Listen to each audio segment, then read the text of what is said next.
You know, mostly, people just lead boring lives, where very little that happens is unexpected. It's true, isn't it? And of course, like there's minor little hiccups and bumps, like getting a parking ticket, or and then sometimes a crisis occurs, something really kind of dramatic, and it's very raw, overwhelming, even, like reality really hitting you in the face, and I notice like sometimes, like people respond just like shock, they're just kind of frozen, and sometimes people just panic, um, and just act, and with basically without having perspective, um, because it's kind of immediate, it's like a shock kind of thing, and without perspective, our reactions are very instinctive. There's very little intelligence. It's just, and I'm sure all of us have had lots of instances of this happening to us, and you're probably familiar with what happens, what follows on from that. I don't have to draw it out, and there is a problem, you see, which is that we're too close to our mind.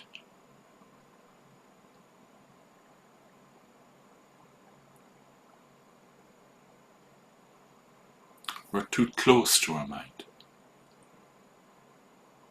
We need perspective. But how? How do you gain perspective?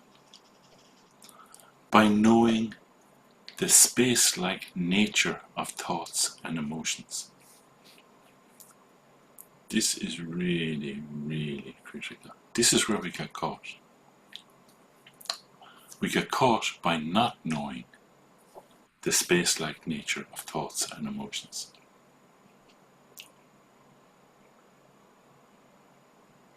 That's something that's worth.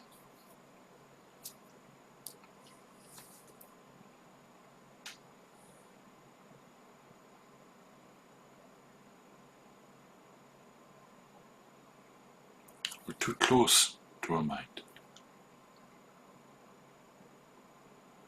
It's all so in your face. It's only when you know the space-like quality of thoughts and emotions. They don't seem space-like when you're too close to them.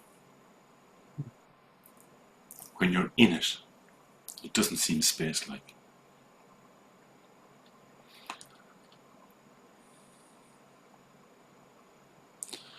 And if you integrate this knowledge of the space-like nature of thoughts and emotions into your being, so that it's not just an idea or a belief, not just a rule of club membership, or not Martin says so. When you integrate it into your being, you're able to be present with chaos and not be lost. To have perspective, to be able to use your intelligence.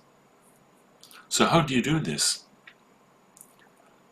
How do you get to know the space-like nature? It's pretty obvious, isn't it?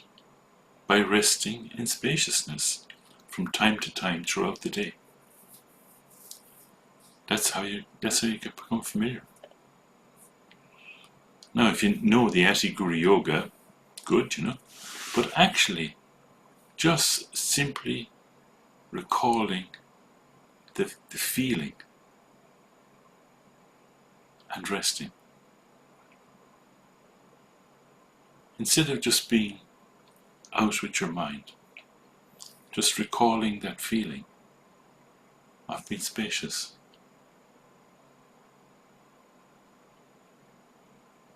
So let's just do that.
It's so simple.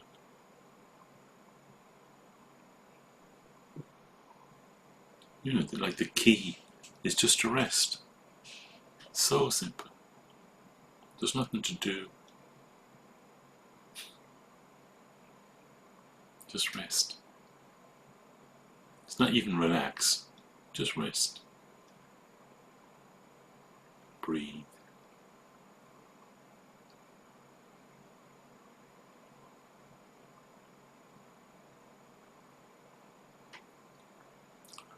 Just this very simple spaciousness.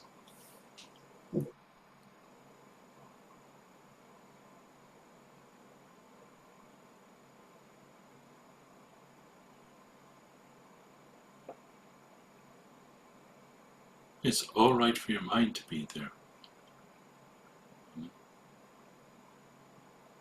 But you're resting. You're not manipulating. Just resting.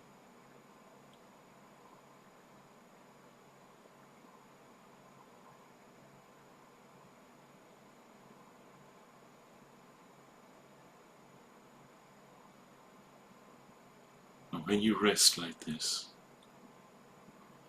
the thoughts and emotions soften.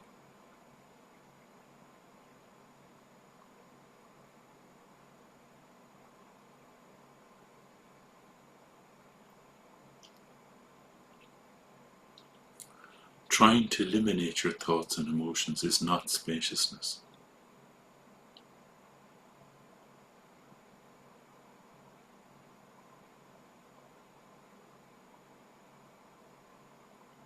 Suppressing your mind isn't spaciousness.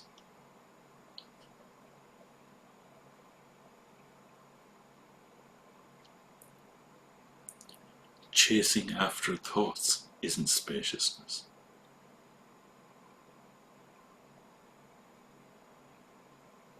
Resting,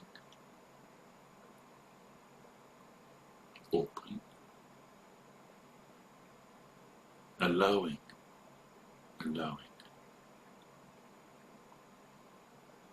while still resting.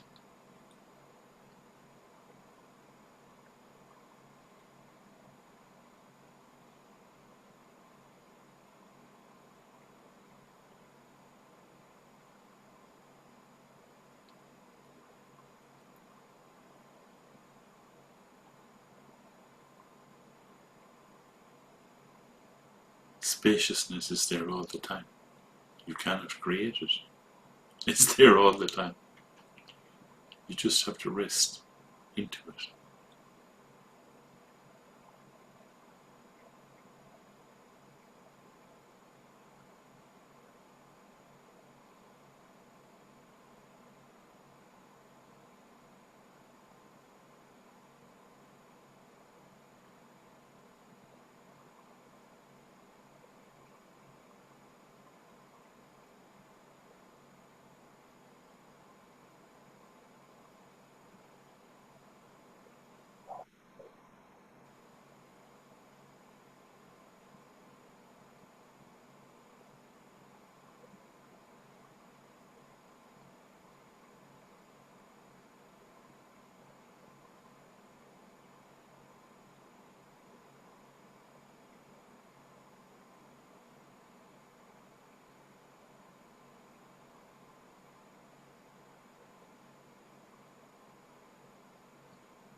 If you find yourself in your mind, completely captured in your mind, leave your mouth slightly open. Feel your breath. What is it like?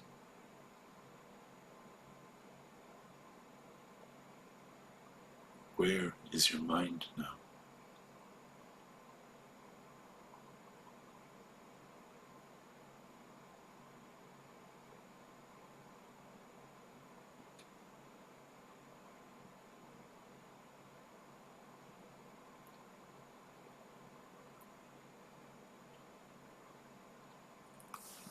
When you're too close, you lack perspective. It just keeps going on and on and on and on.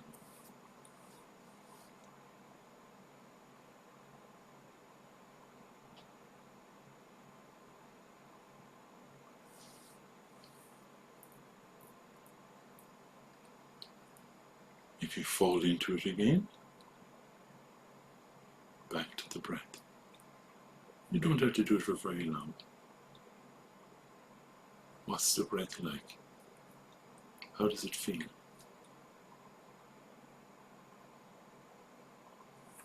Do you notice it's cool when you breathe in? And there's a sense of ease when it breathes out. Where is your mind now?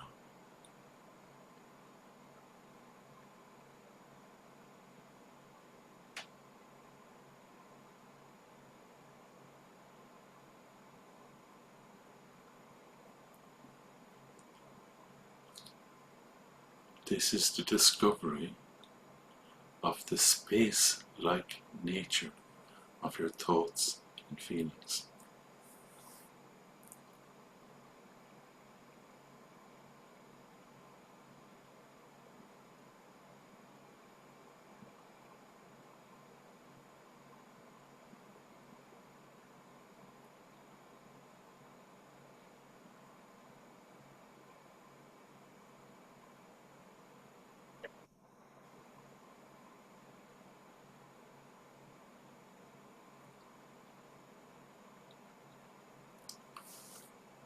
Thoughts, feelings, emotions do not endure,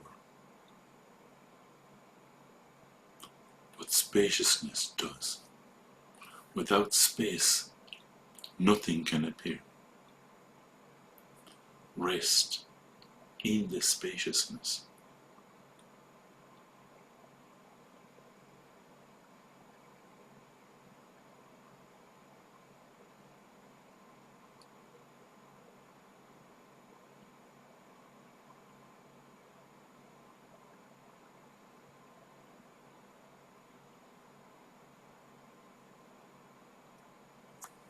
Again, where are you?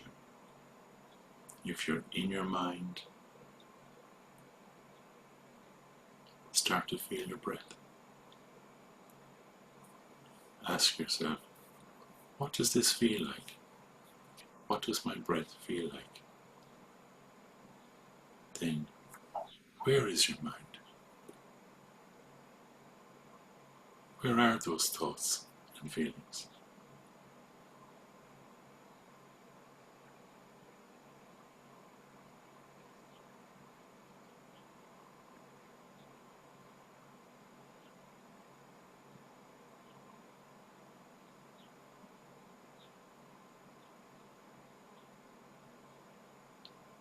Each time you do this, you're helping to release those thoughts and feelings.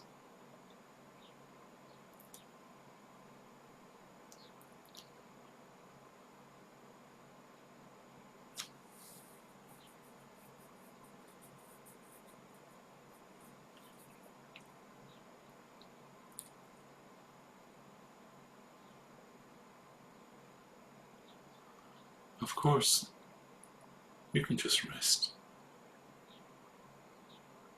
But if you're not able to rest, then